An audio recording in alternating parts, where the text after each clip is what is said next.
Kita masuk ke neraca lajur, di mana laporan laba rugi. Pendapatan, penjualan, retur penjualan, potongan penjualan, dan penjualan bersih, di mana penjualan nilainya 480, retur penjualannya 12.000, potongan penjualan 8.000, sama dengan 20.000, di mana didapat 20.000 dari retur penjualan ditambah dengan potongan penjualan.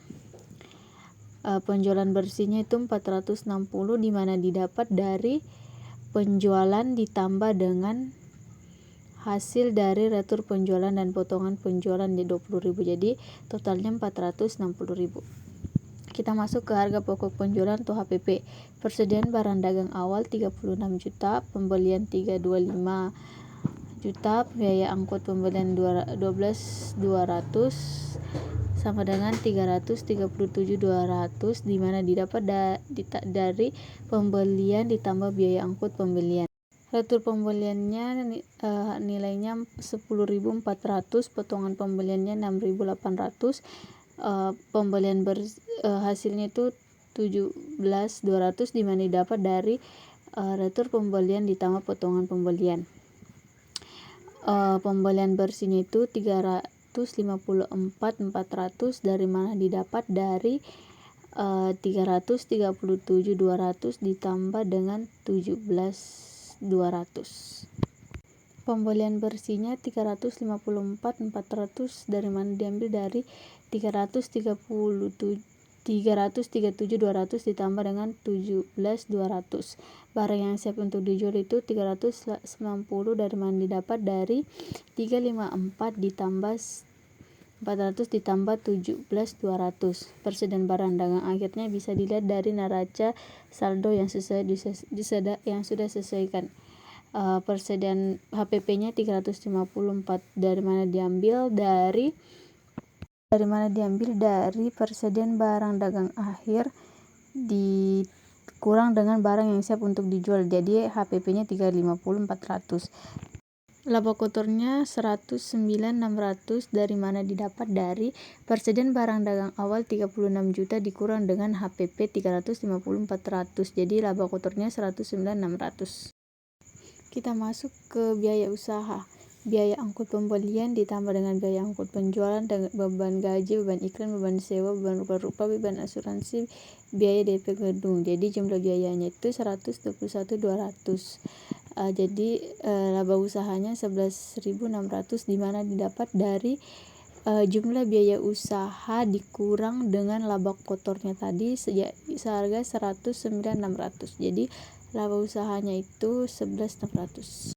Kita masuk ke laporan perubahan ekuitas modal awal, di mana modal awalnya 83 juta, saldo laba 26, free float 15 juta, jadi kenaikan modalnya 11 juta, di mana dapat dari 11 juta dari saldo laba dikurang dengan free-nya. Jadi modal akhirnya 94, di mana didapat dari kenaikan modal ditambah dengan modal awalnya. Kita masuk ke neraca aset, itu aset lancar, kas, persediaan barang dagang, piutang dagang, asuransi dibayar di muka, semuanya itu ditambah, jadi jumlah aset lancarnya itu 64.400. Aset tetap gedung, akumulasi DP gedung itu 80 dikurang dengan 16.000 sama dengan 64, jadi jumlah aset lancar ditambah dengan jumlah aset tetap, jadi jumlah asetnya itu 128.400. Kita masuk ke kewajiban lancar, utang gaji 5.000, utang sewa 4.000, jumlah utangnya 9.000. Kita masuk ke ekuitas, modalnya 94. Nah, jadi jumlah ekuitas dan kewajiban itu 303, di mana didapat dari jumlah utang ditambah dengan modal, jadi jumlah ekuitasnya dan kewajibannya ada 103. Kita masuk ke jurnal umum. Soal pertama, 2 Juni perusahaan membeli barang dagang seharga 5 juta dengan termin 2/10 NEM. Harga pokok penjualannya 3 juta, ongkos kirim sebesar 200 ditanggung oleh penjual.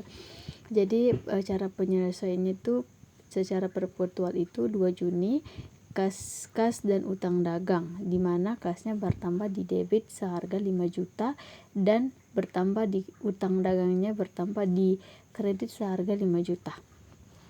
dan harga pokok pembeliannya bertambah di debit seharga 3 juta dan persediaan barang dagangnya di kredit. Contoh soal kedua, 3 Juni perusahaan membeli barang dagang seharga 7 juta dengan beban pokok penjualan 6 juta secara tunai. Ongkos kirim sebesar 150 ditanggung oleh pembeli. Jadi cara penyelesaiannya itu 5 Juni, persediaan barang dagang dan kas. Jadi persediaan barang dagangnya bertambah di debit seharga 7 juta dan kasnya bertambah di kredit dengan 6 juta dengan utang dagangnya 1 juta. Jadi persediaan barang dagangnya 150 di debit dan kasnya di kredit seharga 150.000. Kita masuk ke soal ketiga, 4 Juni perusahaan mengembalikan barang dagang yang dibeli pada tanggal 2 Juni seharga nilai 750. Jadi utang dagangnya bertambah di debit seharga 750 dan persediaan barang dagangnya di debit di kredit seharga 750. Baik, itu saja dari penyelesaian saya. Dengan saya ucapkan wabillahi taufiq wal hidayah. Wassalamualaikum warahmatullahi wabarakatuh.